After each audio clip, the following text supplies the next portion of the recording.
ఏంటి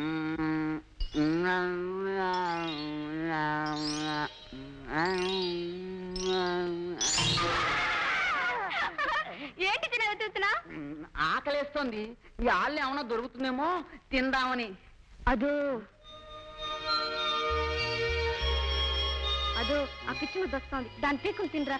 దానివల్ల మన అందరూ ఎప్పుడు తిట్లే. అవునే, ఇంట్లో లడ్డూలు గుడ్డులు తిందాం అనుకున్నావా? దీనివల్ల మా నాన్న కూడా రోజు తిడుతూ ఉంటాడు. అది వస్తుంది.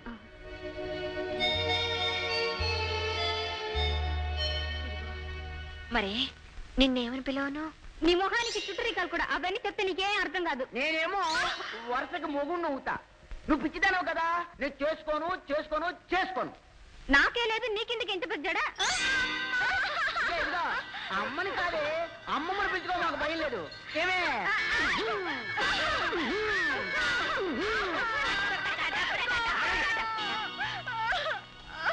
బుద్ధి లేదు మీకు?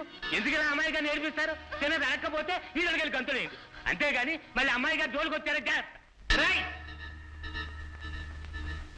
నౌకరు కదా మా పిల్లని పట్టుకుని చెప్తావా? ఎంత పొగరా నీకు? తినమరికి ఒళ్ళు కొవ్వు కొట్టుకుంటున్నాడు.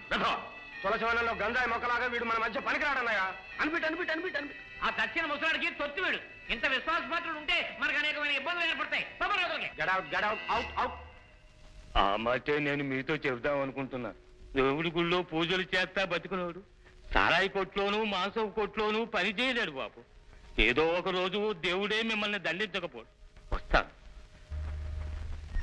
అమ్మా పద్మమ్మ, వస్తానమ్మా, వస్తాను. జాగ్రత్తగా ఉండు తల్లి, జాగ్రత్తగా ఉండు.